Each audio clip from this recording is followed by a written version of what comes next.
Let's see how you do under pressure. Oh, yeah. I've been wanting this forever. I've been in the field with whatever they throw at me. Brush it off, pick myself up, moving on to the better. Okay. Hey.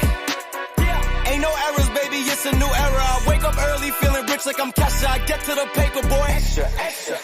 Walk with me, you know that I got it. Come with me, let's take a trip to the islands. We up on the jet, we'll do more than just fly on it. Stand on that hill, you gon' die on it. Boom, boom. Baby, I'm not one of them, you should try on it. Miss me with all that, I'm on to the next. Whip this up, I send you back to your ex. But good luck with that, this is big as it gets.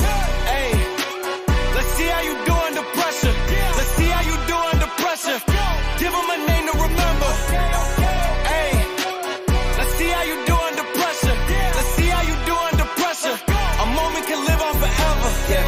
Oh shoot, they don't let me shoot a whole clip. Firepower in this coalition. We just turned the field into a demolition. It was desolate, but I had premonition. I was training for war, every exhibition, every extra mission, every enemy listening. Get off my dick, I got bad intentions. Make it right every wrong, and I'm back with a vengeance. I show you the ropes. Peace in my town, I can show you the coast. Up in the shots if they wanted to smoke. If you know, then you know. Suited up, my whole team do the same. Don't you forget who created the game. Ready for war, I was born with grenades. The trenches where soldiers are made. Let's see how you do under pressure. Let's see how you do under pressure. Give them a name to remember. Hey, let's see how you do under pressure. Let's see how you do under pressure. A moment can live on forever. Let's see how you do under pressure. Let's see how you do under pressure. Give them a name to remember. Hey, let's see how you do under pressure. Let's see how you do under pressure. A moment can live on forever.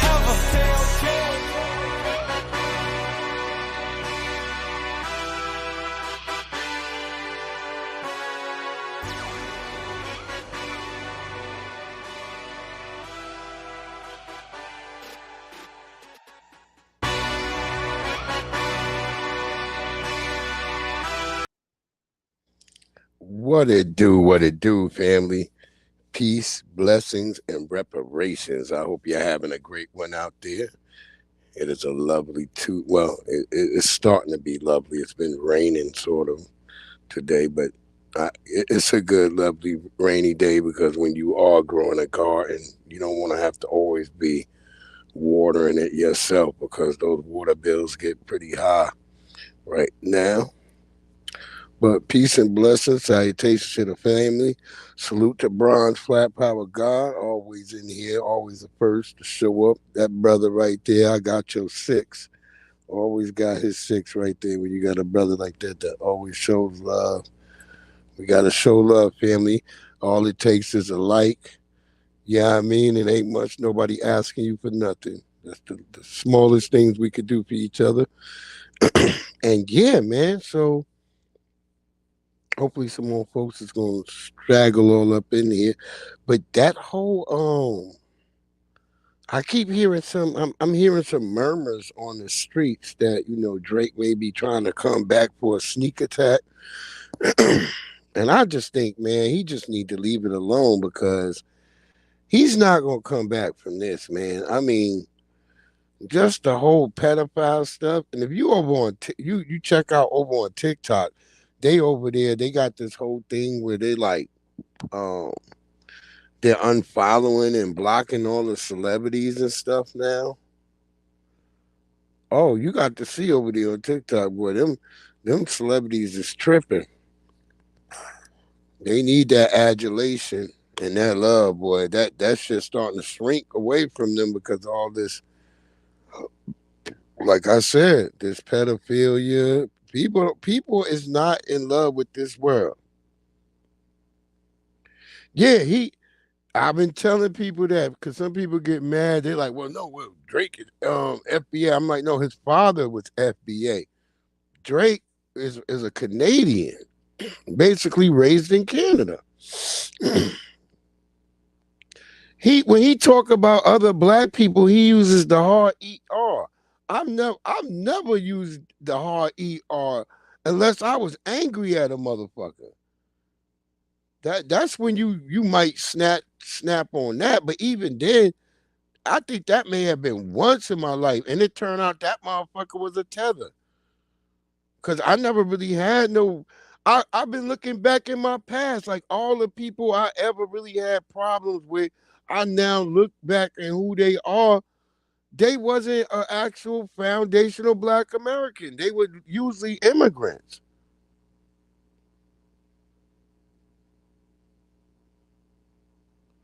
Yeah, Drake is a damn vulture. You got to come to terms with it. I said that to other people. I was like, yeah, he been mainly raised Canadian. He not raised like us. He ain't got none. If you there's plenty of video. If you watch that video I posted of him dancing like a little kid, he was a little kid when he was dancing. Ain't no black kid dance like that. Even when we 5 years old, we got soul and we know how to move.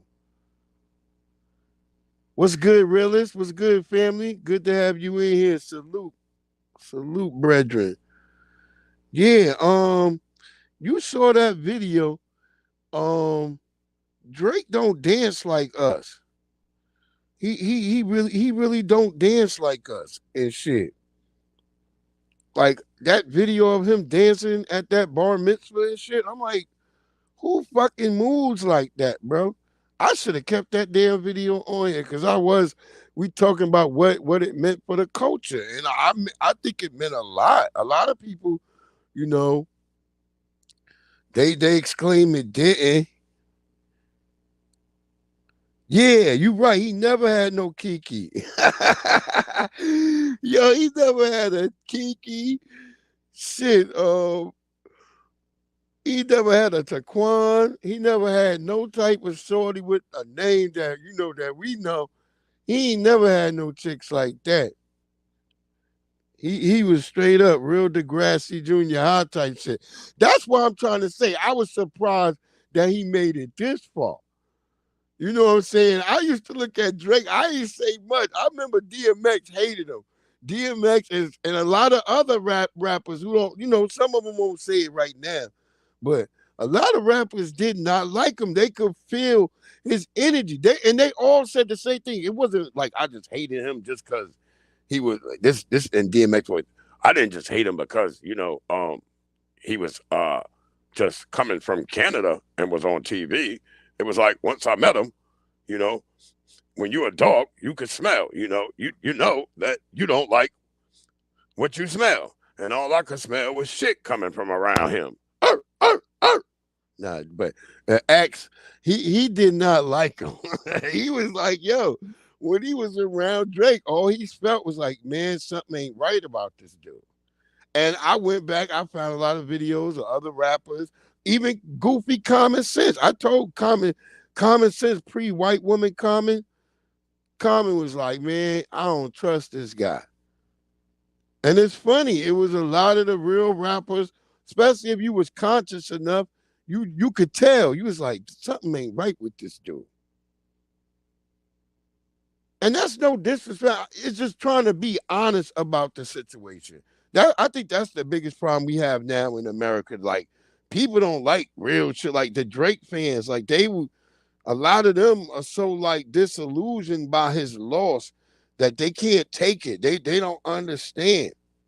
And that's another thing I found out too. As I was looking at that, a lot of those fans of Drake, a lot of them were foreigners. Either they were white or they were the foreigner. The people who were saying Drake won, a lot of them were foreigners. Maybe there was a brother or two I knew. I don't know. But I know one of my mans definitely he foreign. No disrespect. I'm just saying there's a difference. Like, you know what I mean? So there was a culture war that went on here, regardless if you want to believe it or not. And for those who say that black people don't have culture, I beg to differ. We are the culture. And this Kendrick Lamar song is just showing you. It's like it's everywhere. People using it everywhere. I see white folks using it. It's different. People don't seem to get it. They don't want to believe the facts that, hey, this brother, he did it. You could be upset about it, but he did something that I don't know. A lot of these rappers, like, who tried to catch that win, They ain't catch that wave. You know what I'm saying? They really didn't. And I want to just a video I like to start off with in the beginning and end with at the beginning of every show and ending of every show is this right here until after June 15th. But you'll be seeing this all the way up to June 15th because we have to promote for this and hope everybody get out there and go to 2 years ago, we came here to Washington, D.C., shoulder to shoulder, with our voices raised in unison, demanding recognition, justice, and reparations. That moment was etched into the records of our struggle. And now, brothers and sisters, we are going to return here to Washington, D.C., not merely just to reminisce, but to reignite our spirit of determination, to amplify our voices, and to reaffirm our commitment to the cause.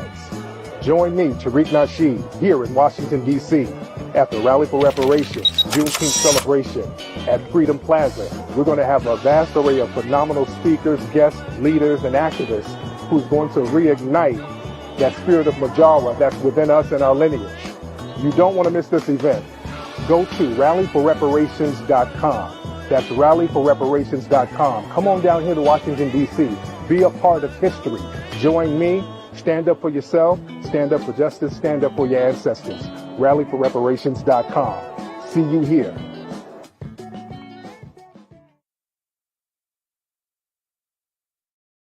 That is going to be such a lovely event. I mean, I was at the very first one. I mean, it was wonderful. Wonderful. I mean, it was crazy. I told people, I said at one point, like we was all sitting there damn near dying of thirst because there was nowhere to get nothing to drink, but nobody complained. Nobody said nothing.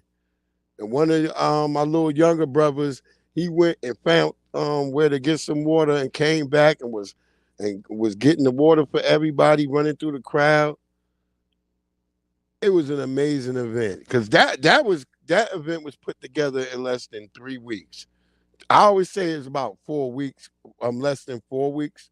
You know what I mean? So I really believe it was like 3 weeks, but it was like 4 weeks. People was like, yeah, put that shit together. And it was a lot of us. Damn near 40,000 black people showed up within a 3 week period of time. So I'm imagining what this one's gonna be like. And so once again, as I was saying, what it meant for the culture. And as we saw and we listened to what Kendrick Lamar was saying, he was literally speaking to Drake at that point when Drake said he trying to free the slaves. He acting like he trying to free the slaves. When Kendrick Lamar dropped that they not like us, he responded back to him like, hey, he's still trying to call us slaves. He said that literally in the song. So our little bro was right there on us. And so I always want to tell us that, stand on your pivot, stand on your square. Ain't nothing wrong with us standing up for us. Stop being afraid of like being about black things and about black people, because a lot of black people be very scared, especially on this app. It's either you hate black people or you scared to even mention your own brothers and sisters for fear of what these other folks might think about you thinking about being black. And I don't know what's wrong with that. It seems like it's only us that everybody have a damn shit up their ass about us loving each other and caring about each other. They always want to throw a crux in there for us, you know. And I refuse all that shit. Like I said, I love my brothers and sisters. I love other people too. But I'm not going to be perturbed by, this, that, and the third. I'm always going to try to show up and support black people first. That's how other people move. I don't know why it's so weird and hard for black people to move like that. And if you a so-called real ally of a black person, or you say you care about black people and their issues, then you shouldn't have a problem about black people thinking about black people first. It shouldn't be a problem, because we think of ourselves so little and so the least often of the time. you know we're always trying to walk on eggshells and not offend other people.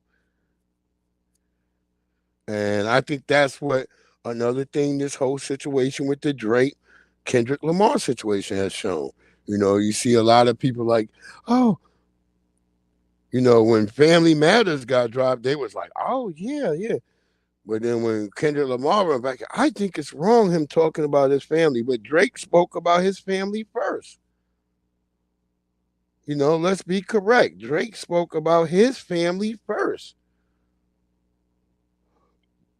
The word on the street was Drake was going around trying to find out dirt about him and his baby mama. That's old Degrassi Junior High type shit. That shit I would see in Degrassi Junior High. It's like I told people, I was like, some of this shit look like skits from Degrassi Junior High. And I'm going to present a video tomorrow. I've been working on it all this weekend, this last weekend, and then kind of today. And I'm going to show y'all this video where it's a bunch of videos that kind of present what I'm saying about him using skits from Degrassi Junior High to fit his life and his lifestyle and his formulation. Some of this shit is really weird and really creepy.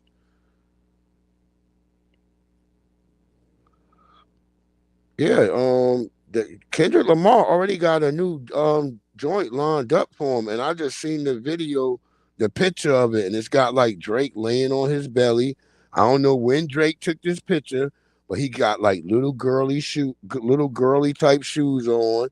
He's got his fingernails painted, and he's like drawing little pictures. He's like, and it says daycare on it, and Drake is laying on his belly with his feet up behind his back.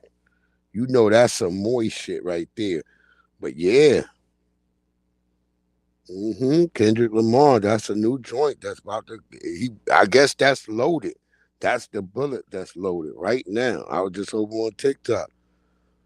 And I was like, because I was, doing a little bit of research on what I wanted to talk about with the whole culture. And I was looking over there. I was like, damn, I see even white people, like they using it in their little commercials that they not like us. They making T-shirts over there.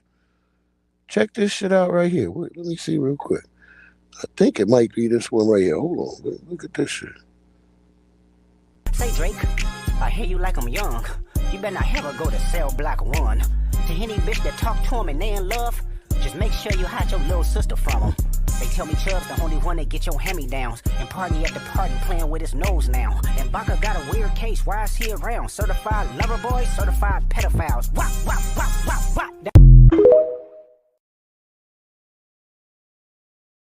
Yeah, that's a white person who make T-shirts over there on TikTok, and they got that shit on they shit.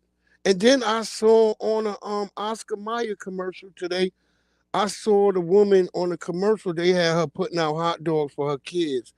And then she wrote in the hot dog, on one hot dog, she wrote BBL. And then the second hot dog, she wrote Glizzy. I was like, get the hell out of here, son. That was on a commercial, bro.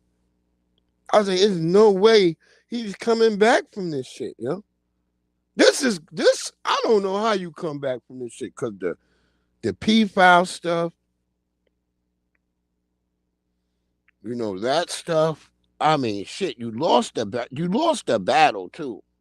That's why I heard people saying, like, he want to come back with a, I said, that's so like Orochimaru type shit, the Pain and them from goddamn Naruto coming back after they done lost, trying to sneak back around, a sneak attack.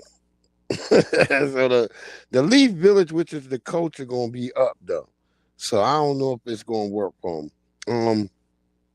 Here's our good brother again right now. He has some really good choice words to say about this whole situation. Let's check him out. Make sure y'all follow him after y'all see this. Let's go check it out. But think about this. If I'm Drake, the last thing I want to see is another Kendrick Lamar cover art. That's why I think this is a great angle. Just say that it's not true while waving the white flag. That's why I think this is a white flag. Because I wouldn't want to see another piece of Kendrick Lamar cover art. Well, Drake simply said it's not true and he doesn't have proof. But what if Kendrick does have proof? What if the next cover art is... And see, right there, this is the perfect segue. I'm going to let him finish, but I had to stop it right there because I had just talked to y'all about that. I just witnessed the new cover art for a new song that Kendrick has for Drake, and it's called Daycare. And yeah, it's bad. Drake need to just leave this shit alone. I don't know who talking to him, but if you in Drake camp and somehow y'all run across this little ass small feed talking about y'all over here and y'all hear this, yo, bro, tell your bro man down. Tell him cut it all out. Tell him throw the towel in and leave this shit alone.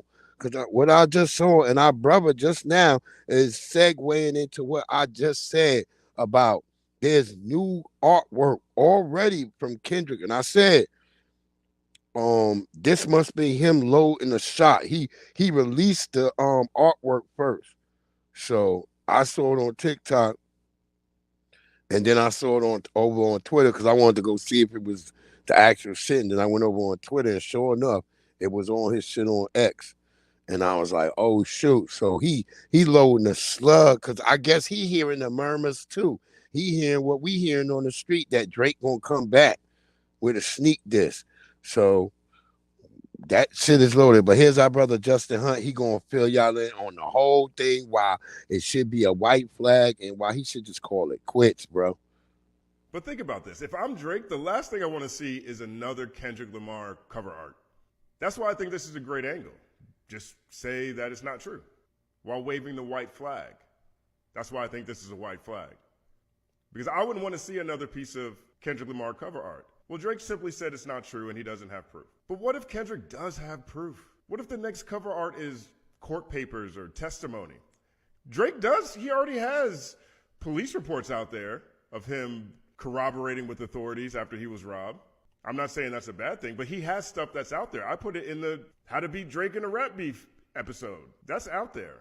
What if the allegations that there's another child are actually true and Kendrick does have child support payment receipts, a birth certificate? Just imagine. I wouldn't want that out there. I wouldn't want that at all. That's another reason why this feels like a white flag to me.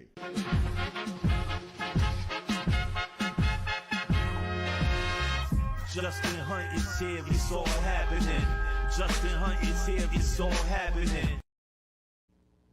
Yeah, you see my brother Justin Hunt, he does all that entertainment stuff, tap into that good brother over there. As he said, yo, Drake has legal documents of situations going on right now. And as I said, when I looked at that video, those pictures just now on TikTok, he got 3 shells loaded and sort of just like what Justin Hunt called it. Like the first picture I saw what he got of a new joint that if Drake say anything is a joint called Daycare. And then some other shit about legal shit, I guess, because I guess what he said. There's legal papers, there's all types of stuff. Yeah, so like I said, and Drake is selling that house.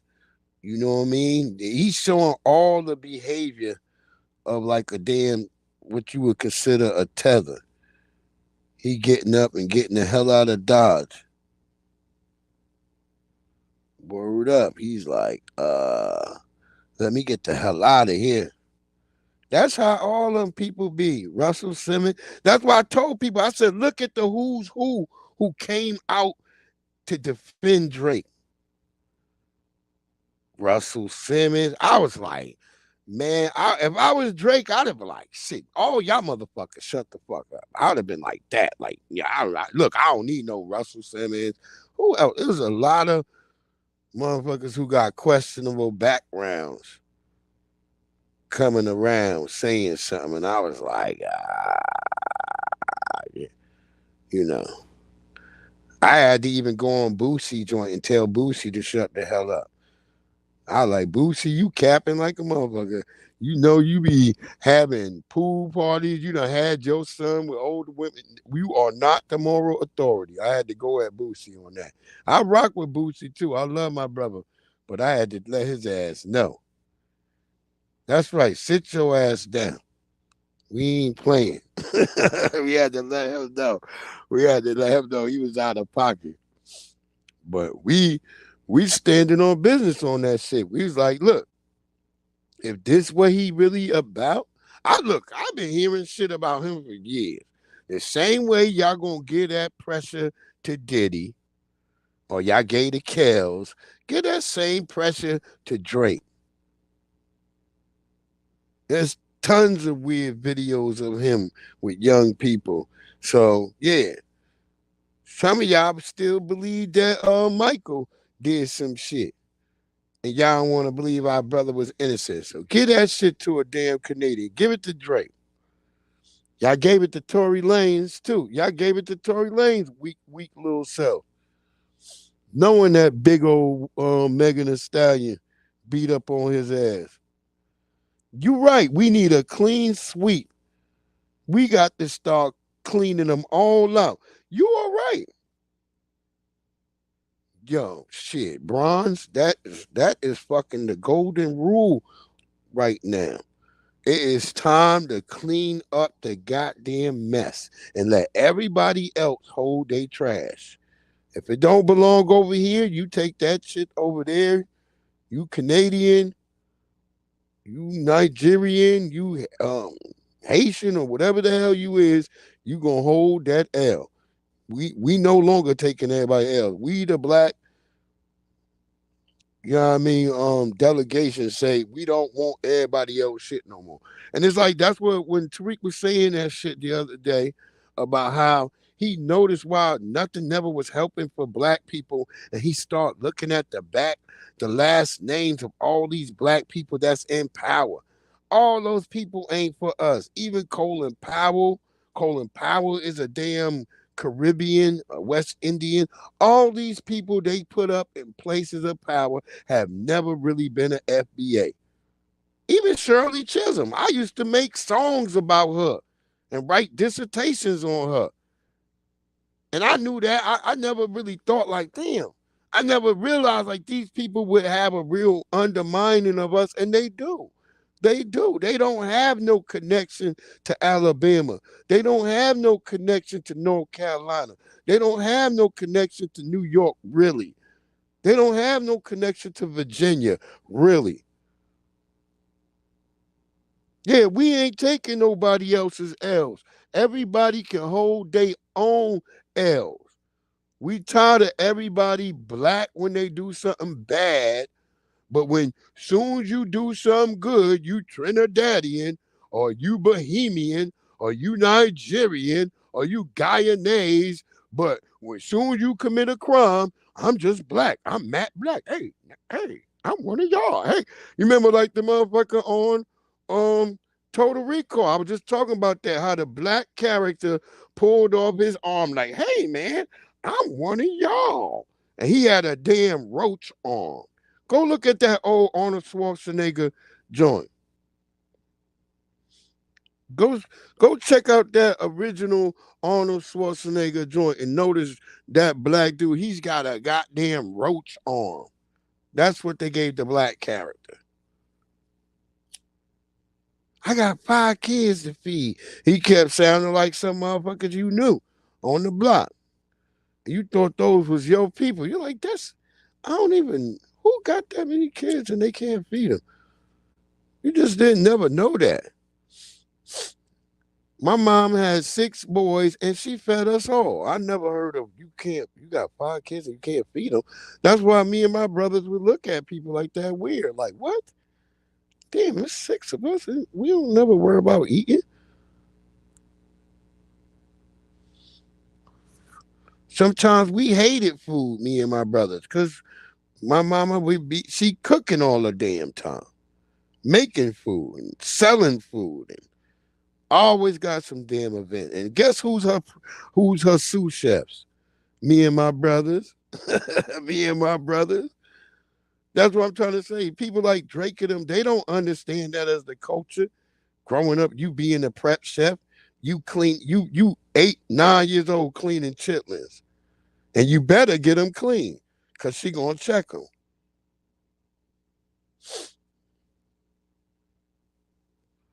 And she know exactly how many chitlins, the weight, what should be in there. She know exactly how much should be in that goddamn bowl. So ain't no just throwing them in the garbage and hiding from your task.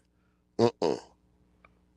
Snapping peas. Oh shit, my daughters, they used to, they used to hate when I used to take them to go see their aunts and uncles in North Carolina and up in New York.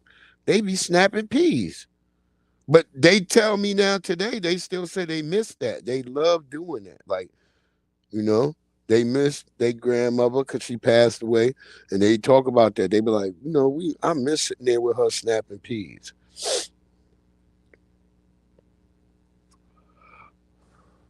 So it's like little shit like that I be happy about because they still remember at least doing some of that shit. Because I always told them, I was like, shit, y'all ain't really do the country shit like I used to when I was a kid. I said, shit, I was growing up in the 80s and 90s. You know what I mean? We was little kids in the 80s and shit. But my mom and dad would take trips down south. There was no 95 like it was today. Like where you could stop. Your mama and daddy would have to pull over like in the wood, like next to the woods to go use the bathroom. And you was always scared for your mother and shit. But yeah, that's real shit that used to go on. And that's why I'm trying to say for the culture reason, there's things that Drake don't understand when he tried to, you know, enslave us all and bastardize. Not all of us were damn slaves. Not all black people. There was lots of freedmen. If you go watch the Boondocks, I was trying to get it from over there. I was going load up the video and download over there, but I was doing too much other stuff in the garden and it was raining and I had to go to Walmart. You see, I got a video posted up. I was at Walmart all that earlier today. So I had a lot of stuff I was running around doing.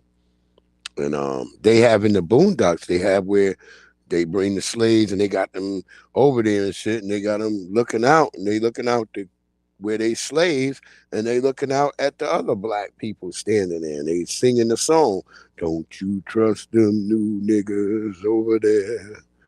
Don't you trust them new niggas over there? Don't you trust them?" And it's that song, and it's let you understand that there was already black people here. That young brother, he from out here. He from PG County. That brother who made those, I forgot his damn name right now. Oh, he gonna hate me too, cause I met this brother. I played ball with him and everything. He's the original writer of the Boondocks. He used to be in the Washington Post. That's where I first used to read it when it was in the Washington Post and shit. So we have this other joint. Well, like I said, because we want to get to what we mainly about the whole situation. Wait, I want to make sure I got the right ones. I want to make sure I got the right one. What?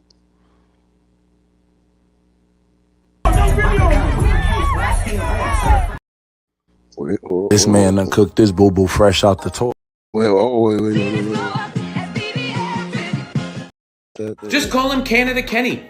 Not only is Kendrick destroying Drake when it comes to public perception, but on the charts as well, including on Drake's home turf in Toronto and the entire country, as he's made Canada an extension of California. While Drizzy's fans are down bad. They started from the bottom, now they're back.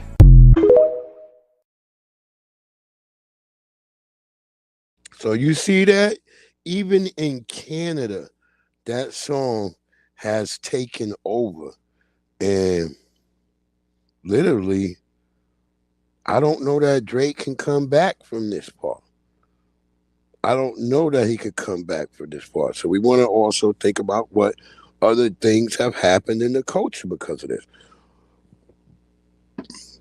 Because some people have said the J people are upset about it, or some people are calling the small hats.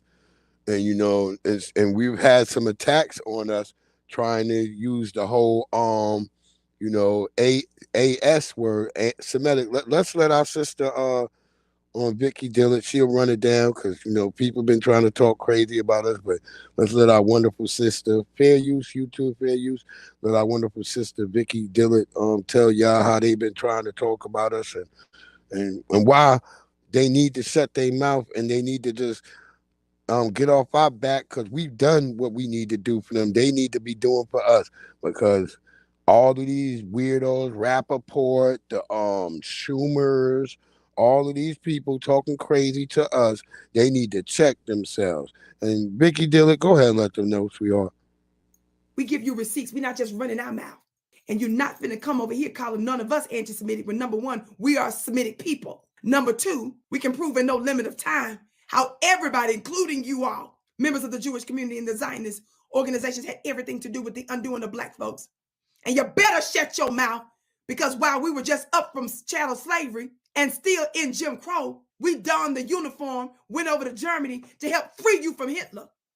And you all keep quiet the fact that you was over there murdering black folks at the time too, as well as Russians and some other groups. You better watch your mouth. Those dogs don't hunt over here, baby.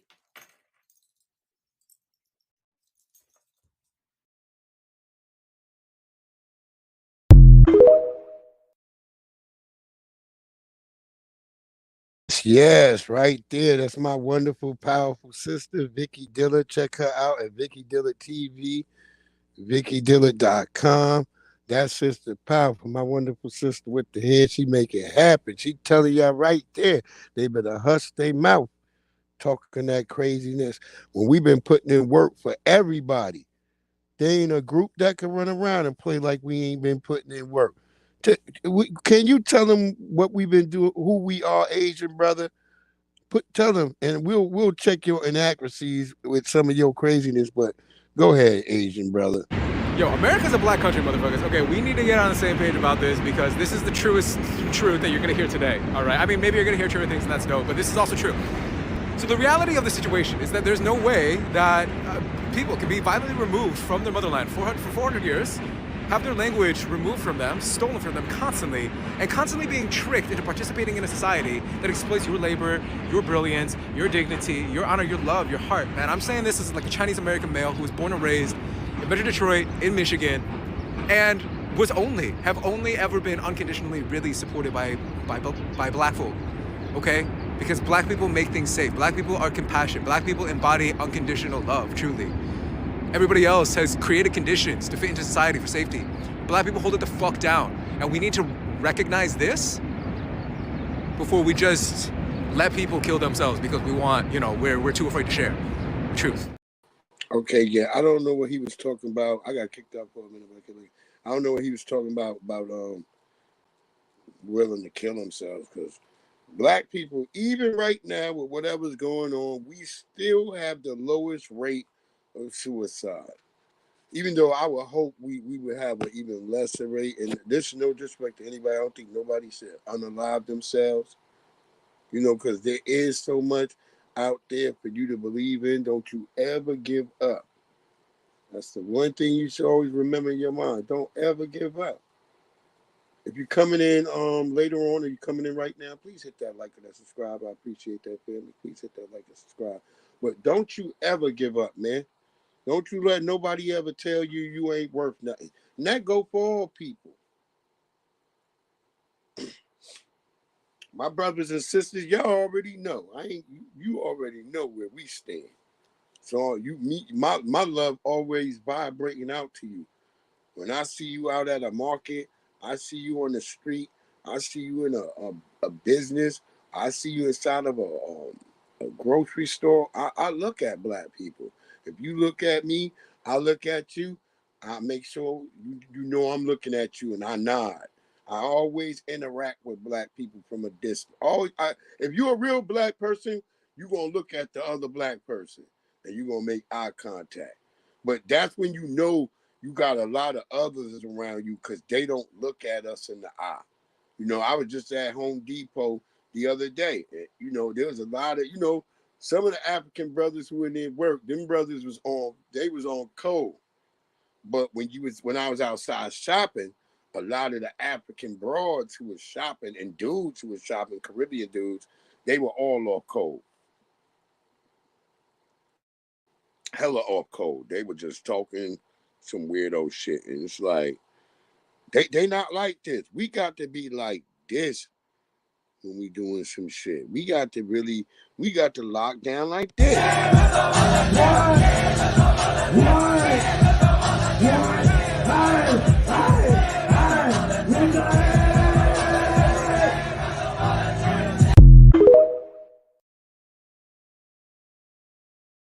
Everybody get that shit from us anyway. We got to get back to that shit. We used to be squad up. You could go. That's the one thing when you, even though they show you all the bullshit and the hate in the first. I ain't watched that next Color Purple, but the original Color Purple. That's bullshit. But they show you when Homeboy come up and him and Mister, they get together, they laughing, how them brothers could just mix together and all the brothers would just come together and everybody was just could link up, even though he's supposed to be from the big city and he's supposed to be the country mouse. Remember, they always play that game with us, country mouse, city mouse. That wasn't for us. That was for them. They live like that, where the country mouse can't take the country and the city mouse can't take the city. They make movies like that. City Slickers. What's the movie where they got the dude come from the country, he go to the city? White boy. Not Mr. What's Name Goes to Washington, but that's funny too. You got to watch all those old movies. Because I'm a student of Neely Fuller Jr. So Neely Fuller Jr. says they make all movies for a reason. And we should watch almost everything they produce, and then we'll have a better understanding of what white supremacy, which is racism, of what it is and how it works. So that's a reason to go and watch all these damn bullshit movies. And I try to watch some of them. Some of them are so terrible, you're like, oh, I already get it. You be like, I don't even need to watch the whole movie to understand it. So if you really conscious like that, you'll catch all that shit. And so we had this right here. Half of all Latinos think of themselves as white. Now, that's different. Remember, we got the movie Microphone Check coming out, and once again, we're talking about what it means for the culture. And we've had people say, well, hip hop was made 50-50 by Latinos and Black people. Well, if that's the case, you can't be 50-50 and be for the oppressor when hip hop comes from the guts of those who were being oppressed and who were against the oppressor. So you can't say that people who were oppressed wanted to be the oppressor.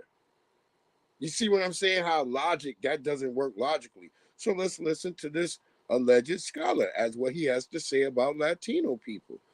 For those of you who don't get when I tell you that when I say a Latino person is white, y'all be getting mad at me, and I'm telling you, he's going to tell you right here too. But he's going to try to play that whole game too, like, oh no, well, they didn't want to be white for race or anything.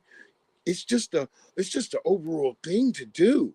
But we all know that it's racism, but we'll let him tell his lie because he has to tell a truth and a lie within the same sentence. So carry on, sir. Half of all Latinos think of themselves as white. Now, that's different from how many whites think Latinos are white, but half of all Latinos think they're white. And when you look at the census numbers, and if the census includes among whites, not just non-Hispanic whites, but a Hispanic. Just play around with the real word trickery, how he says that.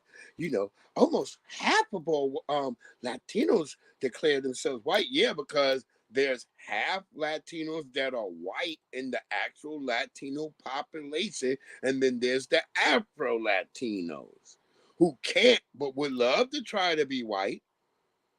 As we're going to see, a lot of Venezuelans with their dark skin are going to try to fill out that they're white. We've already seen some of the police reports coming out of Chicago, coming out of New York, where they have these real dark-skinned Venezuelans and they'll label them as white. Saying a disrespect to nobody, we're just here telling the truth, YouTube. This is all for fair use because this is about a discussion and for educational purposes. So here we go once again. Let's let this guy finish, and you'll get a glimpse of his book and all that right there. So, but listen to what he has to say. I'm not making this up. And then the whole wordplay about, yeah, 50% of Latinos think they're white, but that's not, white people don't think that many of them are white. You know what I mean? Like, white people are only thinking 5% of you are white. That's what they say. But anyway, these are about being the identifiers, and this is what we're talking about when we say the culture. Half of all Latinos think of themselves as white. Now, that's different from how many whites think Latinos are white, but half of all Latinos think they're white. And when you look at the census numbers, and if the census includes among whites, not just non-Hispanic whites, but Hispanic whites, then in 2043, what will be the percentage of the white population in the country? We're 65% now. What will it be in 2043 if you include Latinos? 72%. If, over the next 30 years, a significant segment of the Latino population comes to be accepted as whites, we may be in the midst of a historic expansion of white identity, not a move to whites as a minority in this country. And believe me, the Republicans / Ted Cruz, Marco Rubio understand this, right? And this is why it's so important to understand this is not about racism. They don't care if they win votes by bringing in Marco Rubio, Ted Cruz, Herman Cain. They don't care. They care about winning. They care about power. And if dog whistle politics can succeed. Now, you see right there was his technology. There was the Jedi mind trick. Hey, the Republicans, yeah, all these Latinos, they identify as white. It's not about racism. The Ted Cruz, who's down in Florida, the Ted Cruz in Texas, and the Marco Rubio and the dumb Santis who's in Florida, who's attacking black people's right. These guys who identify as white, it's not because they're racist or anything. Yeah, that's called bullshit. And then notice how he throw the Ted Cruz, the Marco Rubios, the Herman Cain. Herman Cain was a black man. Even though Herman Cain was a coon, he's a black man. He was raccooning, but he was a black man. So they can't sit there and like lump him in there with two Latinos and me just say, oh yeah, Herman Cain did. They're not racist. Y'all have my man out there yelling out pizza pie numbers. 9, 9, 9. He couldn't even run on no real campaign. All you heard was 9, 9. And then didn't his ass just die? Or something happened to him. He ended up dead. The universe was like, look, Herman Cain, you got to go. His ancestors is like, look, they pulled the lances on his ass. They was like, you is not doing this to us. His ancestors got him right up out of there. They was like, you gotta go. And the ancestors will do that shit, bro. They uphold you. That's who's keeping you around, looking out for your ass. All the time you was about to get in trouble, you heard that voice say, don't do that. That's your ancestors. I remember I was going to almost get hit by a goddamn van. And I'm telling you, I was lifted up out of the way of this fucking van and put down. And even everybody who saw that shit start getting out their car, Italians, Latinos, black people, everybody was like doing whatever religious shit you was doing, everybody was looking up and kept looking at me. And then people ran over and started touching me like, you all right? You all right? Even the van person got out. Like, I was supposed to be dead. I was right there. I saw the van following my brother through traffic. And I just came out and the van was literally right there. But somehow I was lifted up. I'm telling you, I was 11 years old. The wildest shit ever. And that's when I always knew that somebody was fucking with me. And I was like, instead of becoming like all religious like most people do, I was just like, dang, I could tell whoever it was cared about me though. And I remember, I know that shit sound nutty as hell. Like, you like, what? This brother over here, what he smoking? Nah, this is some gas, but it ain't. But this really did happen. I remember my brother tell you today. My brother live over in Sweden right now. I've been trying to get his punk ass to come on here. He'll tell y'all like, yo, he's like, yo, I just stand there watching. He's like, I don't know what the hell, but your ass went up in the air like a ghost. Nobody could see nothing. Some people said they saw something shimmery in the air, but they really couldn't see nothing. But I felt something grab me. That's what I'm trying to tell you. I could feel it like grab me and lift me up. I could feel the physical presence, but I couldn't see nothing. I'm looking around me like, but I can feel its hands on my legs, on my back, lifting me up and moving me out the way. And that's some wild shit. I've been thinking about doing a joint where I tell y'all crazy. I got a lot of crazy stories, wild shit that happened. Word up.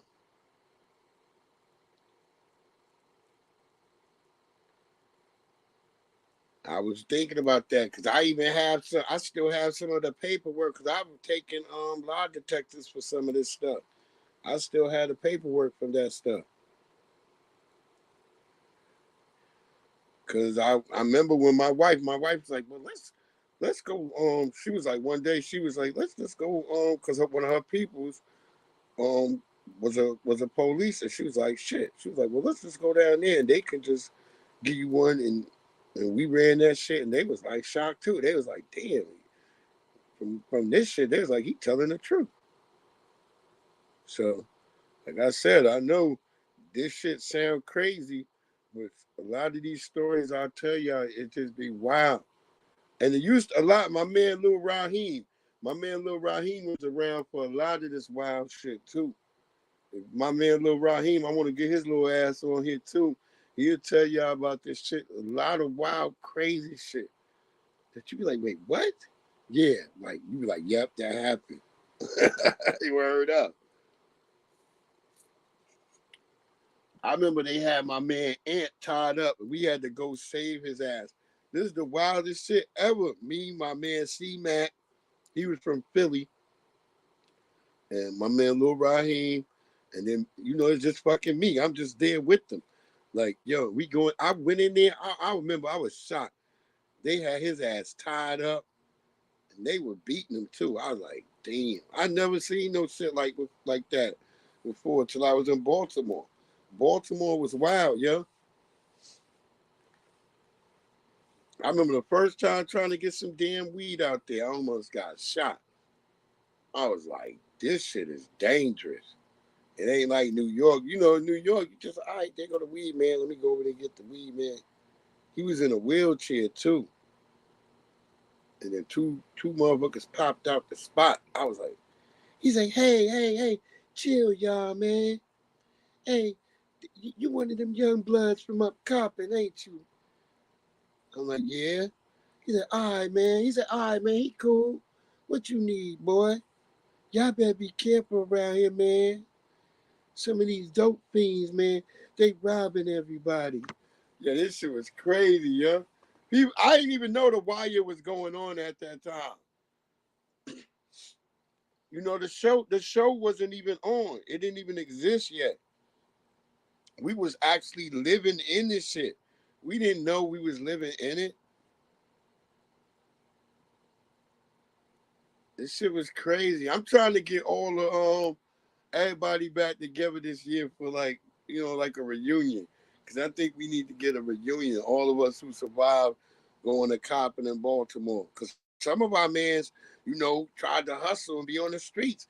And they ended up fucking in the back of cars in that damn pond, in that lake. It's called Leaking Pond or Leaking Lake. It's in Baltimore. Yeah, that's where you find the bodies at, in Druid Hill Park.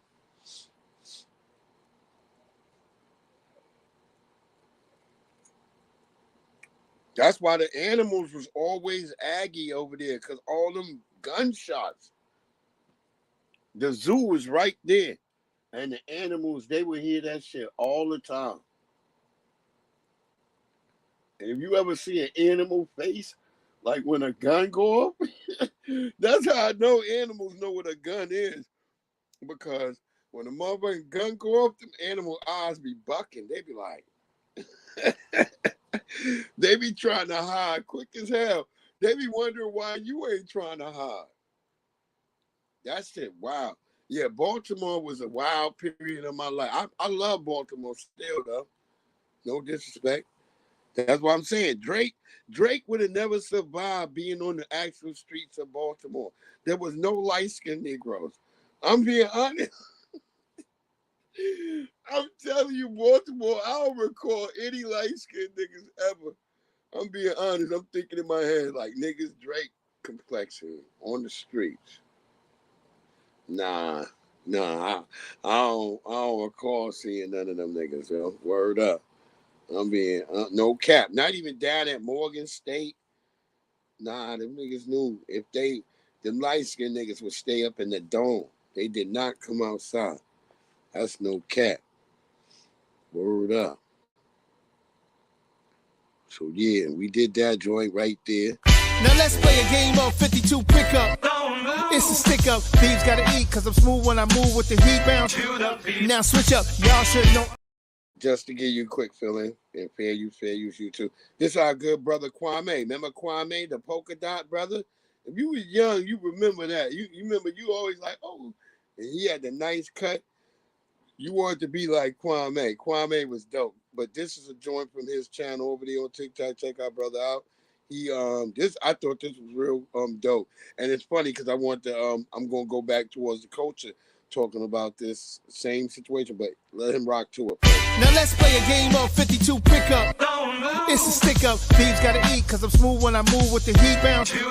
Now switch up. Y'all should know I'm dumb on these drums. Flow infinite, y'all know where I'm from. Queens, New York. Where the hell you thought? Make your girl slide back like she do the moonwalk. True talk. Every season is officially on March 28th. Transform sound waves and Megatron guns, DeLoreans and Batmobiles on my lawn. You wanna ride? Get in, girl, shit, come on. Don't play with me, nah, I mean, like you see you make a scene, shake your pretty little thing, dance around with nothing else on. And I give you them dope. And the haters wanna hate probably, cause they not me. Try to stay humble, not cocky. Now who out there really rock with me? Everybody. OG, not a copy, originality. Every time and every line and every rhyme and every hurdle I'ma climb. Even through the grime, I'm gonna find a way to shine and get mine. I won't stop now. How many rappers on this wave that I got? Kwame never stays in a slot, never phased or amazed by the money that you got. So come along, have a good time, and together we'll be fine. He ain't lying, he just playing, he ain't trying. Now I gotta keep it classic, take it back to 89.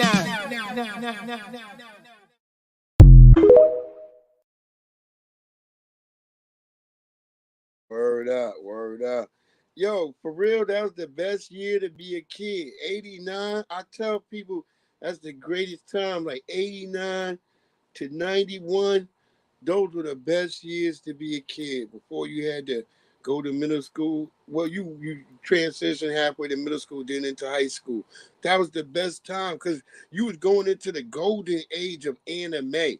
Once again, I tell motherfuckers who don't understand the real talk, if it wasn't for black people, anime wouldn't be as popular as it is today. We are the purveyors of anime. I don't care what anybody say. None of my white friends was allowed to watch anime. I knew white kids. I grew up on Long Island. There was white people everywhere on Long Island. They still on Long Island. White people ain't leaving Long Island. Like I said, they couldn't watch anime. Like some of my Caribbean friends, they couldn't really watch anime because their families didn't have cable and shit like that. They might not have cable. Like if you was Caribbean or African, you might be living house poor. This is 89. That's why I be trying to tell people when they be talking all crazy. I be like, that none of them had nothing. They didn't have Robotech. They didn't have Transformers. They didn't have G.I. Joes. Nothing.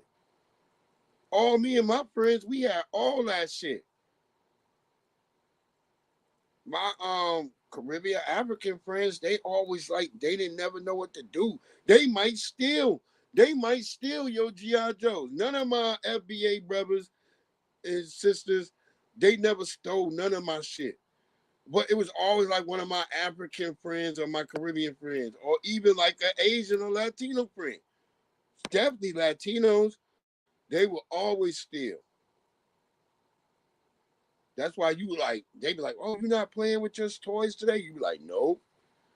You start, because you don't, you try to remain friends, so you don't never say nothing. But you know that the last time it was there was when they was there. And you be like, yeah, I'm not playing with that shit no more. You rather put your shit away. That's a real like toy collection. That's a foundational Black American thing. Cause you will put your toys away back in the box. You never threw away the box. Who else? If you here in this chat right now and you used to have toys, did you throw away your box? Let me know. Cause I know for me, I didn't, just like with my sneakers and everything, I never throw away the box. When I'm finished playing with it, I put that shit right back in the box. If I got all the weapons, try not to lose the weapons, put it all right back in there. Keep that whole little plastic frame and slide that shit right back in the box. That's how I always been. I don't know how other people. I wouldn't put my stuff in a toy box. I would have a big ass bin, and then I would stack all the boxes back into the bin. Like boom, put everything back in there. Cause I would see some of my friends when they would try to play and they couldn't find pieces and they had to dig all in that damn toy chest. A toy chest was a nightmare. For real. And they were heavy as hell. So if you was a kid, you never really could move a damn toy chest. That's why I learned to keep your shit in boxes. Cause then you could easily pull yourself out the boxes and move that shit around.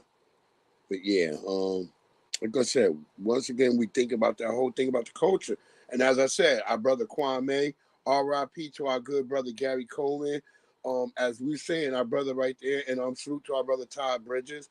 We was talking about the whole situation because he's rapping about the whole good times thing right there. And I was thinking to myself, like, a lot of these people, they come over here and they think it's like, they think it's just like that. A different strokes. They're like, hey, I'm going to get a benevolent white daddy. He's going to take care of me. Going to pull me up out the hood. And they forget that one part about that whole show, which is the reason Arnold and them are taking it in the first place by this man is that he feels obligated to him because he felt that he always took away their mama. If you can, go watch the first episode of the Different Strokes series. Go watch it and listen to what the drumming character has to say to Arnold and Willis.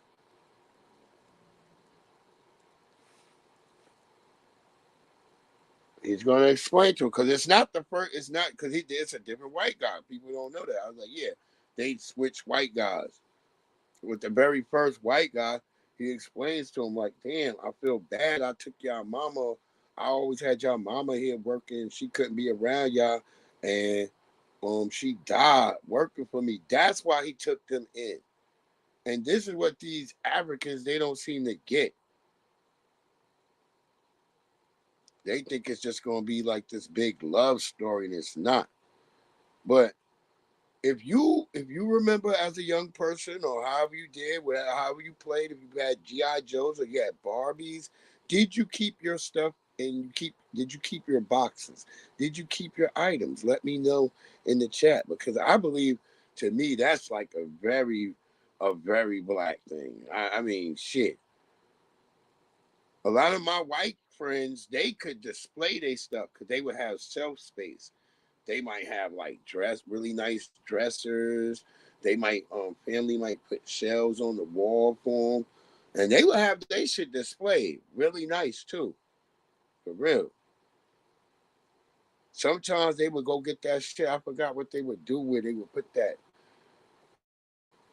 clear gel shit over it so the figure, and then they wouldn't play with it again. See, they could never play with their stuff again. Whereas I could play with my stuff consistently because I could put it back in the boxes and take it out when I wanted to.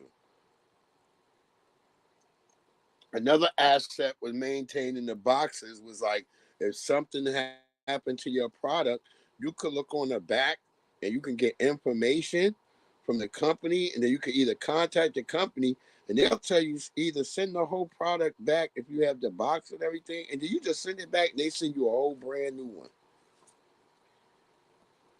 And I learned that from like Timberlands, because with Timberlands, when you grew up in New York, you always like you kept your Timberlands and you kept your Timberland box. And so when your Timberlands got kind of old and busted, you just would send the whole box back to Timberland, and Timberland would send you brand new Timberlands. But you had to buy real Timberlands. You couldn't buy no fake ass Timberlands. You had to have the real Timberlands. They would know too. Your ass, they'll send you back them old ass Timberlands. You be mad as hell. But they know. They would never let your ass cap on that. But once they realize you was a real worker, like there's a hat you see me working in my garden with. It's a green Australian military hat. It's called the Tilly hat. And you can take that hat, and once I feel like something wrong, that's my second one. You can send it back to them. I've had those hats for a long time. My friend Sean Dawn, he gave me that shit. He bought me one of those. That's when homies was homies back in them days. That's the 90s. You coming up late 90s? That's 98? Yeah, 98 shit. That's them good years. Because you just coming off all that greatness. You just riding off just nothing. We didn't think nothing was going to change because we were just riding on all that greatness right into 2000. I remember we were sitting there on 1999. I remember my wife, she wasn't my wife. She was just my girlfriend. And she came to my job, and that night we was I was outside because I worked for the Best Western. And I was like, we went outside the back side of my office and we sat in our cars and we just looking at the lights from Leesburg, and we looking at the city because we up on a hill. And I'm like, damn, so if this the end of the night, then fucking we had rolled up 2 blunts and we had some champagne and we were sitting there and we were waiting. We were like, damn, if this shit is it. I remember we was counting down, but nothing happened. No Y2K, none of this shit they hyped us up for. None of that shit, bro. We were just hyped up for nothing. That's when I stopped believing in none of that shit. I was like, fuck everything. I said, what I do believe is these motherfuckers be lying. And that's when I started researching even more. Like, yeah, they lie about everything. And that's how you understand. These people have you all terrified. Don't ever believe in them.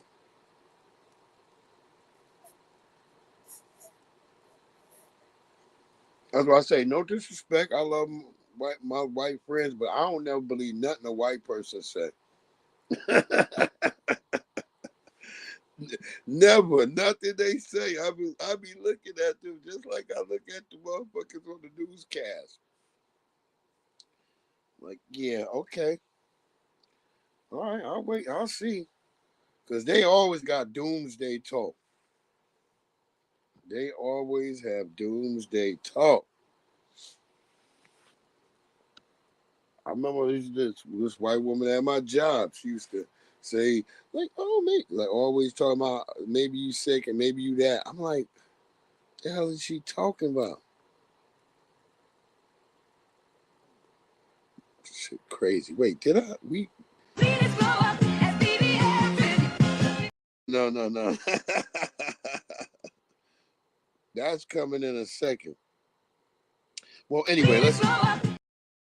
Like if you follow me on Instagram, or if anybody who does come through here and they know on Instagram, they've been watching on Instagram. We had the full movie of the whole breakdown from beginning to end of the Kendrick Lamar battle. It was done like in a movie set, and this is the end.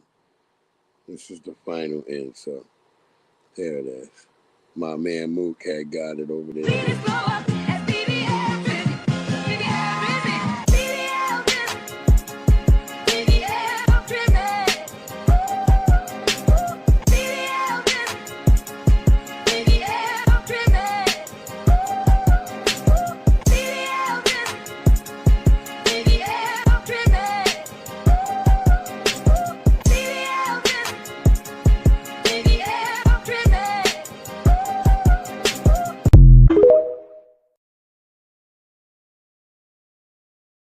Yeah, I think Drake underestimated how many people dislike. I think he thought just like the rappers didn't like him. He didn't realize that the culture, the people were like people. I was asking people. They said they were Drake exhausted, Drakeified. They were Drakeified. They had too much of Drake. They were done with him. And then once he started doing all the weird stuff, and with Sexy Red and all that, that kind of threw. A lot of chicks loved him for a minute. They was like, "Oh, the Champagne Poppy," but all of a sudden, yeah, even Dominicans started checking him. They're like, "Why you calling yourself Poppy?" That's why the Latinos immediately made a copy of the BBL Drizzy.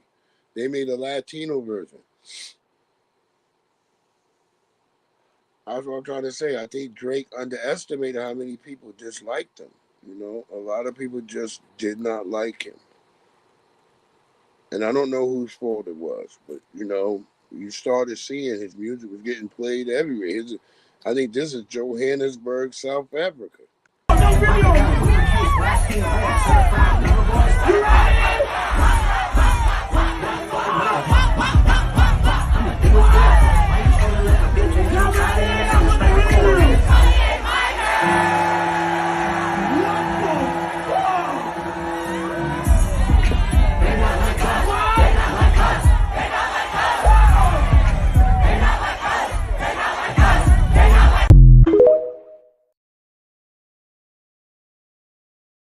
I don't know how you come back from something like that. It's just like, they put it everywhere.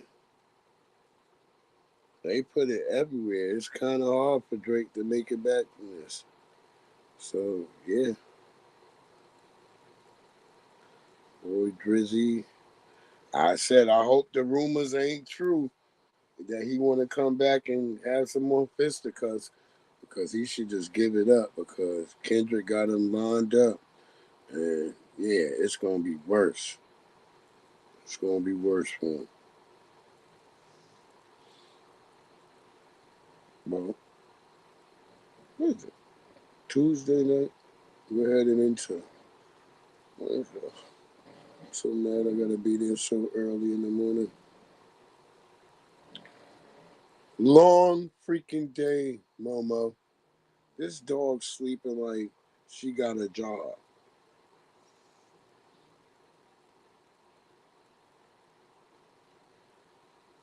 I don't understand these dogs.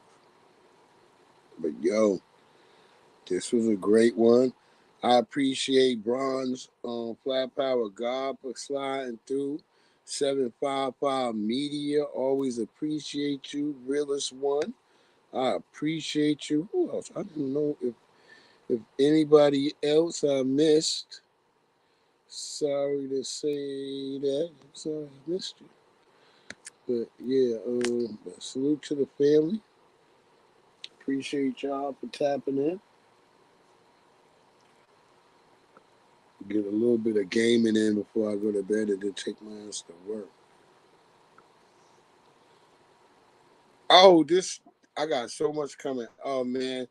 Like I said, I got the full car show video. I'm gonna drop that probably this weekend. I'll try to drop it before the weekend, but who knows? I'll see how, I got a couple of long days of, just dealing with people. I'll be dealing with people, so yeah. I'm usually a good people person, but around this time of the year in summer, I get real aggy because the people are ignorant. They do dumb things. They act like You know, I had people act like they didn't know what a damn QR code was. I'm looking like y'all never seen a damn QR. I was like, so none of y'all been to a club?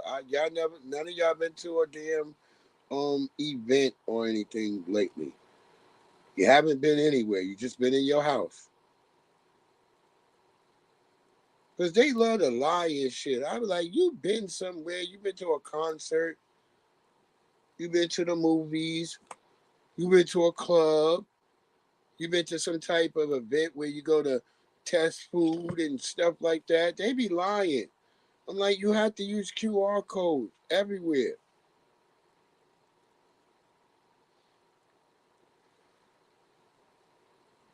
When I check in, when I go to the kick swap in DC, I show them my QR code. They scan my QR code. That's my ticket. You don't have ticket. You don't order tickets online and put them on your phone. So you go to the damn concert with all this shit in your pocket, your purse, shit that can make your ass a target and get you robbed. See, thieves, they never target people who just walking back to their car that don't got nothing in their hands. They thinking like, damn, I gotta go through a lot of shit to get into them people's car, or either I gotta steal the car. But you know what I'm saying? Don't end up foolish out here at these places. Because the phone, if they can't get into the phone, you can easily cancel all that stuff. The object is not to let them have the physical copies and the physical information, your wallet, your social security, all your cards and shit, your bank cards. That shit should be kept away. And only put 1 or 2 cards on your phone. I always tell people 1 debit card and 1 credit card. That's what you should have on your phone. So you have access when you go. So when you go to events, you're not walking around with all this extra stuff. Unless you like me, who carries around like a camera bag and stuff. Because I usually have a camera bag. And like I said, I'm definitely a target because people want to steal cameras and stuff like that. So I always stay aware and head on a swivel on that in the first place. But like I say, like if you're just going out and you're going to a regular event on your own,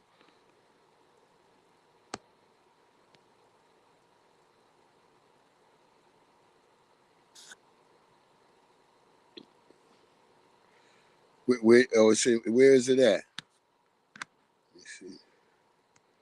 Oh, you about to load it up? Yeah, let me see. Send that video to me if you can send it to me.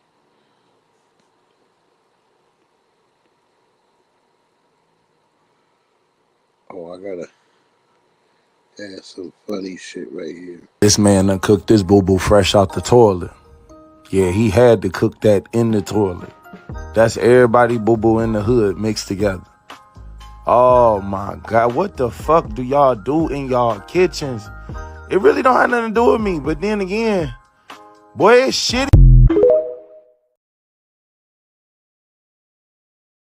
What the hell was that? I mean, good Lord. I was looking at that, I was like, gross. I mean, I'm glad my brother Super Ray 14K, he branched out a little bit, but I feel like they messed up his whole, because he had all that Indian shit was, he don't really do much of the Indian food as he used to. He try to steer clear. Sometimes, though, he hit that shit again and be killing me, though. That's my boy right there, Super Ray K, 14K. That brother is real funny.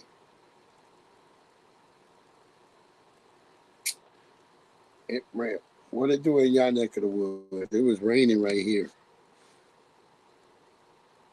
You saw that shit, right? I saw it. As soon as I saw the rainbow, I knew exactly why he was saying that was Boo Boo. I was like, oh my God.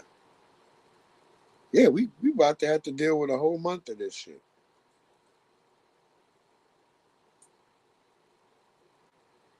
I had made a video about the shit about like just pointing out that I only that they only promote that to our people. I don't see any other people's faces being put on there representing anything. And and I told them, I was like, yeah, this is crazy right here. And I just pointed that out, but over on Instagram, they extremely butthurt. See, I didn't put it on over here because I didn't want YouTube to try to strike. Because if you say something, even though I'm not even saying nothing about them people, I'm just pointing out something. They'll still try to on YouTube. They'll still try to make like you said something about them. Like I usually avoid any of that talk over here because yeah, them people.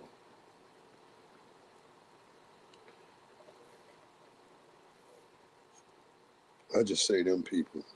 Now, see, I forgot to make the video for this other barbecue I ordered. Y'all see, and see, I just ordered two types of barbecues, and I'm gonna have a couple of videos coming up, and I'm gonna show you real barbecue and real food. I'm gonna make. Well, you're gonna see my greens.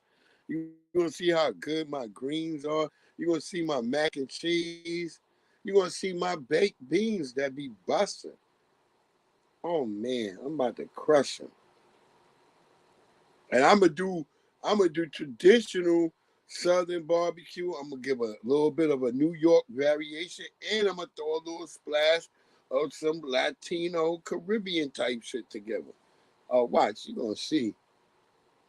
So I remember my mama, she was the jack of all trades. My mama could she cooked everybody food. Italian, Jamaican, Southern, no matter what. I remember she was making goddamn um it's this gefilte fish. I remember she was making that shit for some Jewish people. Yeah, my mom was a jack of all trades. She knew how to mix that shit the fuck up. She used to know how to make that shit happen.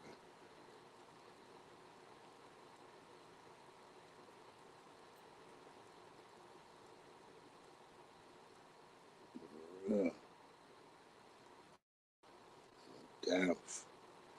No doubts, no doubts. I hope everybody is having a lovely and safe, productive start to the week. I know I had. But then the rain came and messed up everything. I got these snow peas. I gotta make sure they all right. But the damn rain just came. I'm hoping the rain is finally going. Last I checked, I might go out. I might put on a headpiece and go out at night. But I hate going out at night because I get bit up by mosquitoes. Oh my god! I had one bit me on my ankle. Oh, that should kill me. Because if you got skinny ankles and you got that part right next to your bone and they bite you right there, oh my god! It's almost like you can't get rid of the itch. Yeah, I was thinking about going outside for a night. Well, I was supposed to go outside and put some more snail traps out there.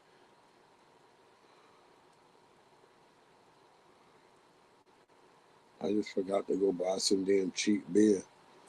I gotta decide if I want to use my stuff that I like to drink for myself. If I want to use that in my trap. Curses. But anyway, we're gonna test out day barbecue. My barbecue is nice. One thing I didn't grab, I was thinking in my head, I didn't grab any chicken. I know it's about to be the end of the school year, you know, so I had to marinate a lot of stuff. I got some beef rib, two big ass packages of beef ribs. That's one thing I like going to the Super Walmart about, boy. The Super Walmart out here, it's a shame to say that the meat in there be better than if you go to the Giant, the local Giant. I go to Super Walmart, shit, man. I mean, they don't lie. I ain't gonna lie. They got a lot of frozen shit. Oh, that's all in the middle aisles and stuff. But if you go to the regular side aisles, they have fresh meat and stuff. Now, what the problem be is that all the meat now be like Latino style cut. You gotta make sure you can find like a piece of meat that, like, if you a normal American, like, yeah, I cook that. Everything else, them Latino meats be all chopped up and shit. Like, what the hell am I gonna do with this? They be they be having a sign saying grilled meat, and then they had this chopped up meat. I'm like, what the hell? How's that on the grill? They must be talking about a damn La Plancha. That's what I start thinking. But yeah, I got a lot more gardening videos coming up. Shit, we got the microphone check premiere coming up. I'm gonna be at that. That's gonna be in DC. Oh shit. My sneakers just showed up the other day. So I'm damn sure gonna be looking fresh. Looking definitely nice and fresh at the joint. Yeah, this is gonna be pretty big, man. This is gonna be dope. Then right after the microphone check, you know what I mean, we go a couple of, we go a week or two, and then we got the Rally for Reparations Juneteenth celebration in Washington, D.C. at Freedom Plaza. Oh, that's gonna be awesome. Oh, ain't nothing but love there, boy. Nothing but love. I gotta make sure I put another donation over there. Um,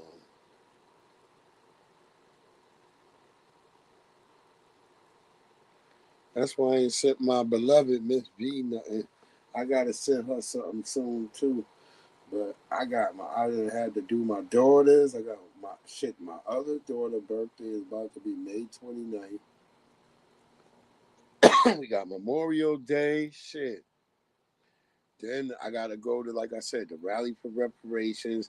And you know what? The day after the Rally for Reparations, I gotta make sure when I bring my ass home, I charge all my cameras back up, because the next morning I gotta get back up and head out to Dulles Town Center in Tyson's Corner, Virginia, to the Great Kick Swap in Washington, D.C., the #1 premier sneaker convention in the DMV area. So I hope to see people at either catch you at Freedom Plaza or I'll catch you at Tyson Corner. We're going to be big DMV that weekend. We're going to be big DMV that weekend. Saturday, Sunday going to be big, heavy. Oh, then we got so much more. I mean, shit. I'm hoping to take a little rest in between before my birthday, because then my birthday comes. We're gonna be we supposed to be in Tennessee around there, so we'll see about that, boy. We got a lot coming up. And I said, well, shit, I got to think about my garden the whole time, because I got to keep coming, because I was gonna put in a damn drip irrigation, but I ain't done it yet. That's why I've been sitting like, am I gonna get it done? Shit, I still got some plants I gotta put in the ground too. They all under the shade and shit. But at some point, I gotta hurry up. I mean, this is the basic growing season. I'm good. Sometimes starting off some things is good, but it's gonna pop. It's gonna pop. I'm not afraid of that. But I just hope people can show up to the Rally for Reparations. It's gonna be beautiful, man. I mean, it's a lovely event. I think this one's gonna be even better. There's probably gonna be ops all around anyway, but I think pretty sure it's gonna be a much more better event. I'm debating on which camera stands I'm gonna bring, or if I should bring 2 camera stands or 1 camera stand. Then I was gonna bring my little cart that's like a collapsible cart that I can attach to my backpack. I was thinking about bringing that shit, and then I can open that up and sit my bag and everything in my cart, and bring a chair too. I have a whole setup. It be loud, man. People have a whole setup out there, yo. You want to get there? I'm gonna get there early. I'm gonna be there real early because I was gonna volunteer, but I got so much damn shit to do. I still got time to volunteer, so I don't know if I'm gonna volunteer yet. I was talking to Afro Elite. I told him I may volunteer because I was like, I gotta videotape and make my own content. So volunteering might take away from that, even though I might have more access to seeing everybody. But I think I get around pretty good around there. I remember me, Dr. Randy Short, Layla Africa. We all walked to the goddamn porta potty together. I'm out there cracking jokes with Dr. Randy Short while we waiting for Miss Africa while she using the damn bathroom.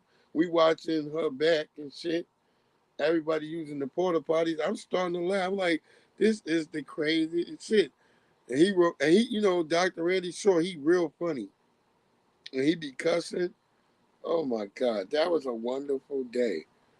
I remember there was so many. Dr. Kaba Kamene, I remember we met him on the way back. We talking to him. All these great people. I took a lot of pictures with all of them. Oh, it was wonderful, man. A lot of scholars, but they funny.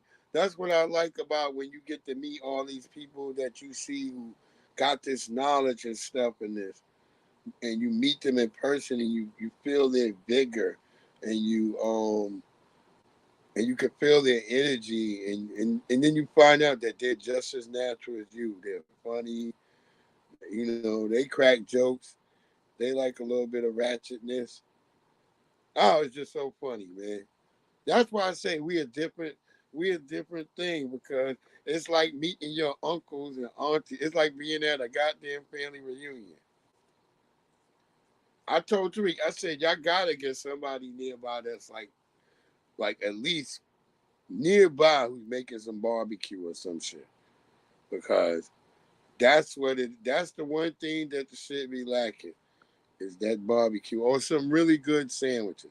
I said sandwiches might be better because it might keep people from turning up. And barbecue get motherfuckers turned up. You might turn up for a little bit of barbecue and shit. but you have you a nice little gyro sandwich. You know, we don't really got that Palestinian energy, so you'll probably be all right. You know what I mean? Just a little. Like I said, I tell people shit. I'm a barbecue connoisseur. You gonna see some great shit I got popping.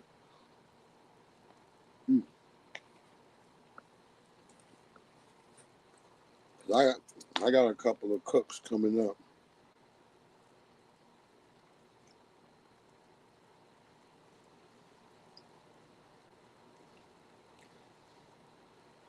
I be killing it out here.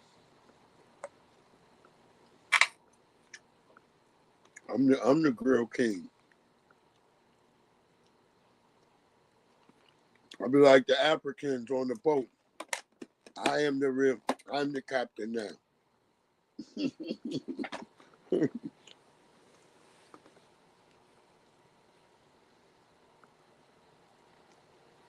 That's just because when I came out here, people were sleeping on people from New York. They was acting like this comes you from New York, like we have no grilling skills or no background in cooking. I've been smoking them ever since out here.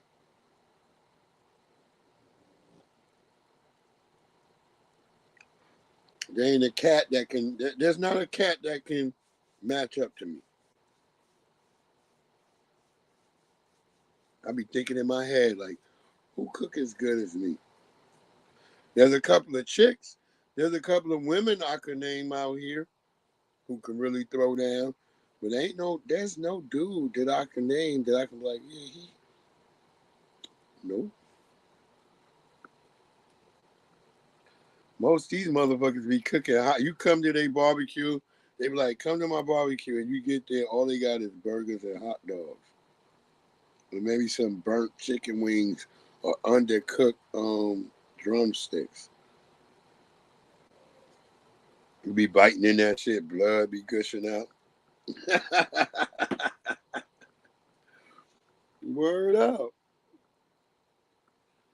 I know we throw down, but sometimes we don't throw down. There's some of us who barbecue who shouldn't barbecue. Word up. I had a man who tried to barbecue on top of a garbage can. I'm looking at him like, yo, you understand that all that garbage in there, that's gonna go in your food. He just looked at me and started blinking. I'm like, yo, son, you wild for that. I remember one of my mans, my Caribbean friend, he was down in motherfucking Baltimore. They was frying chicken. And I'm like, yo, that chicken ain't done, son. And then his roommate like, nah, son, that shit's just the sauce. And he bit into it, blood was coming out. I'm looking like, oh God. You got to fry that chicken till the meat white. What's wrong with y'all? That shit was gross.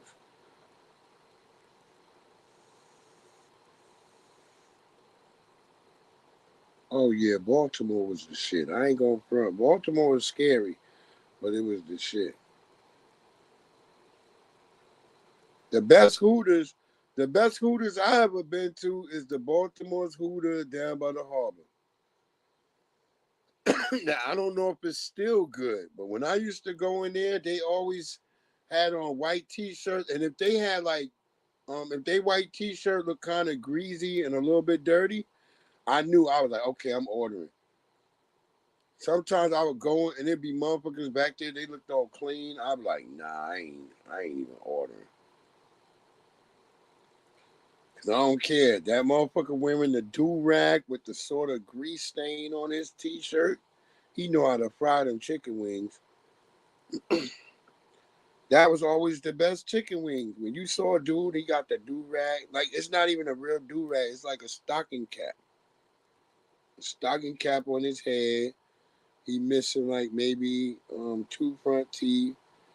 You know, good spirit. But he got that white t-shirt with the grease stain that you can see. Yeah. Usually them brothers had them thick thumbs. You know, like they thumb. The thumb is like wide like a spoon and shit. I don't know why, but they could make some fried chicken.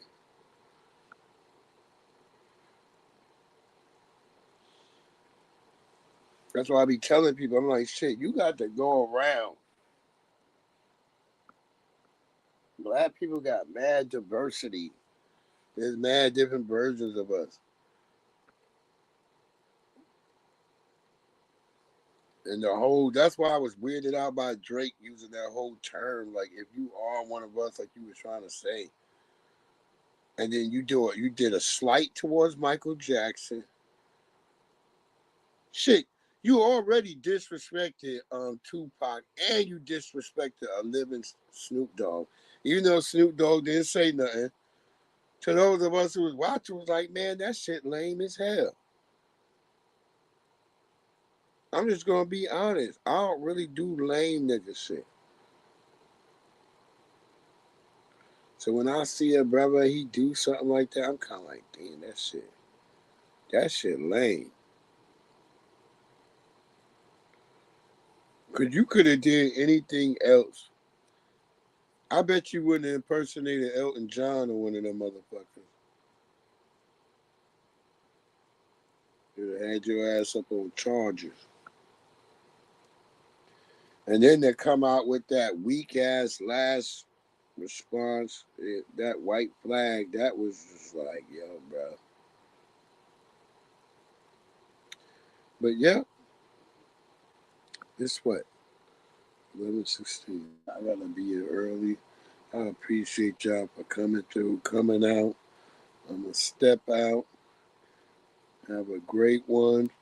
You know, we're going to get together again for another one. If you come through on the late or catch this on a playback, playthrough, whatever, hit that like or that thumbs up and subscribe. We got a lot going on. Food, culture, a little bit of politics. We don't really do too much politics, but we do a little bit. Politics is just talking to people. That's all it really is when you get down to the gist of it. So, everybody politics. So, y'all have a great one. I'm going to have a good one. We'll do a little bit of gaming. Follow me on Twitch. Cut your boy. Y'all have a great one out there. Peace, love, reparations, and I'm out. Am I out yet? Am I out? Yeah, I'm out. I'm out. I'm out. I'm out. I'm out. Cause I'm feeling. What are you feeling, boy? You know what I'm feeling.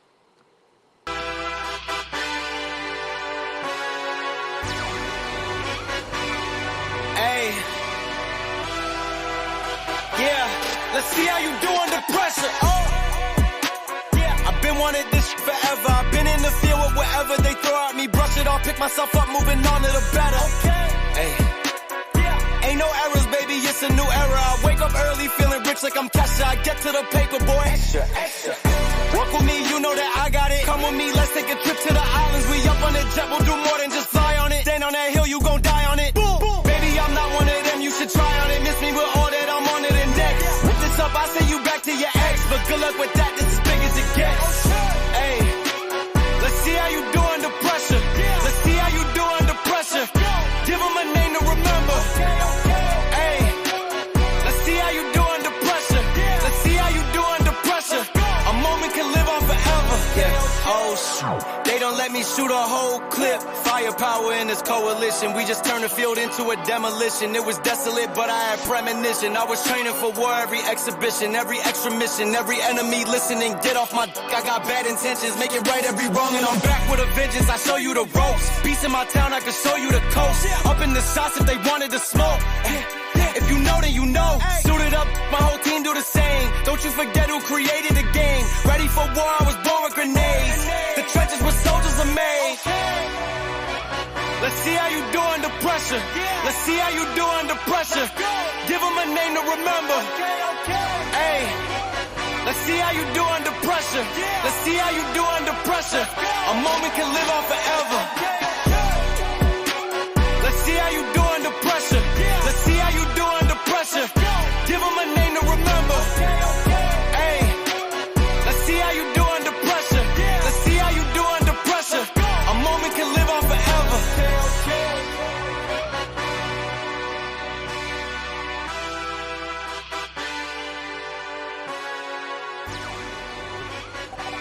Two years ago, we came here to Washington, D.C., shoulder to shoulder, with our voices raised in unison, demanding recognition, justice, and reparations. That moment was etched into the records of our struggle. And now, brothers and sisters, we are going to return here to Washington, D.C., not merely just to reminisce, but to reignite our spirit of determination, to amplify our voices, and to reaffirm our commitment to the cause. Join me, Tariq Nasheed, here in Washington, D.C. at the Rally for Reparations Juneteenth celebration at Freedom Plaza. We're going to have a vast array of phenomenal speakers, guests, leaders, and activists who's going to reignite that spirit of Majawa that's within us and our lineage. You don't want to miss this event. Go to rallyforreparations.com. That's rallyforreparations.com. Come on down here to Washington, D.C. Be a part of history. Join me. Stand up for yourself, stand up for justice, stand up for your ancestors. Rallyforreparations.com. See you here.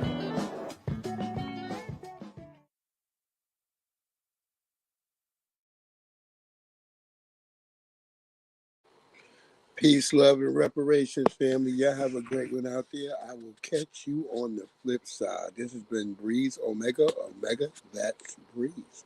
And we're out.